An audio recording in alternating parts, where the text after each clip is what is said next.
এই মটকা চিকেনটা খুব টেস্টি হয়, পারলে তোমরা অবশ্যই ট্রাই করবে। আর আমি কীভাবে বানিয়েছি এটা তোমাদের সাথে এই রেসিপিটা আজকে শেয়ার করে দিচ্ছি। চলো, হাঁড়ি চিকেন বানানোর জন্য হাঁড়িটাকে আমি রেডি করে নিয়েছি। এরপর প্রথমে আমি দিয়ে দিচ্ছি চিকেনটাকে, ভালো করে ধুয়ে রাখা চিকেনটাকে এর মধ্যে অ্যাড করে দিচ্ছি।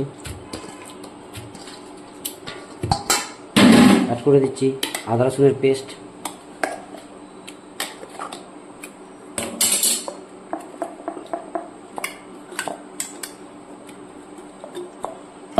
অ্যাড করে দিচ্ছি স্বাদ অনুসারে লবণ দিয়ে দিচ্ছি,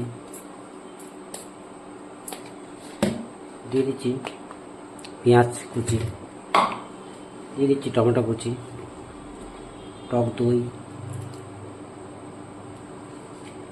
আর দিয়ে দিচ্ছি গোটা গরম মশলা কিছুটা দিয়ে দিচ্ছে, এলাচ, শুকনো লঙ্কা, জিরে, দারচিনি আর জায়ফল আছে, জয়ত্রী আছে, আর দিয়ে দিচ্ছি তেল পরিমাণ মতো। এবার এটাকে ভালো করে মেখে নেবো।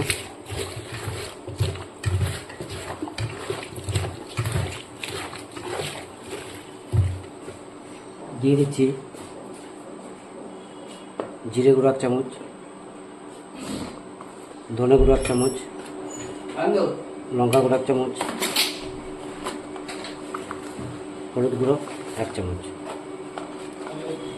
ভালো করে এটাকে মেখে নেবো।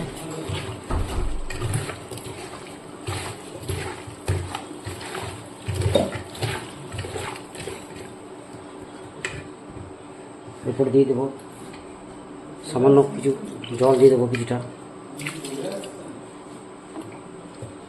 আর দিয়ে দিচ্ছি এবার দিয়ে দিচ্ছি ঢাকনাটা দিয়ে এই আলটা দিয়ে খুব সুন্দর করে এটাকে চেপে দেবো। ফাইনালি চাপিয়ে দিয়েছি কড়াইয়ে, স্লো ফ্লেমে, এটাকে একদম লো ফ্লেমে হতে হবে চিকেন, মটকা চিকেন। চলো এবার এটাকে হতে দিই। ফাইনালি দেখো আমার মটকা চিকেনটা প্রপার রেডি হয়ে গেছে, দেখতে পাচ্ছ একদম পুরো আটাটা শুকিয়ে গেছে, আর কীভাবে সিটি মারছে দেখতে পাচ্ছ। তো চলো এবার এটাকে নামিয়ে নিই, দিয়ে ব্যবস্থা করি। ফাইনালি দেখো আমি নামিয়ে নিয়েছি, এবার আটাটা সরিয়ে এটাকে রেডি করব।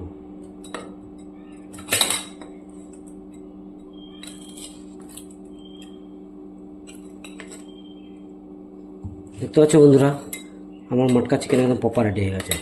এর মধ্যে এবার অ্যাড করে দিচ্ছি কাস্তুরি মেথি, আর দিয়ে দিচ্ছি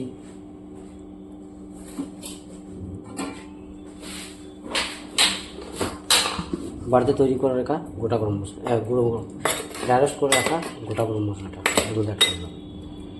এবার এটাকে নুনটা চেক করে নামিয়ে নেব।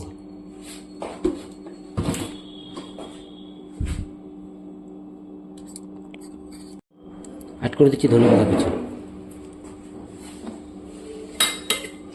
এবার এটা অন্য একটা পাত্রে শিফট করে নেব।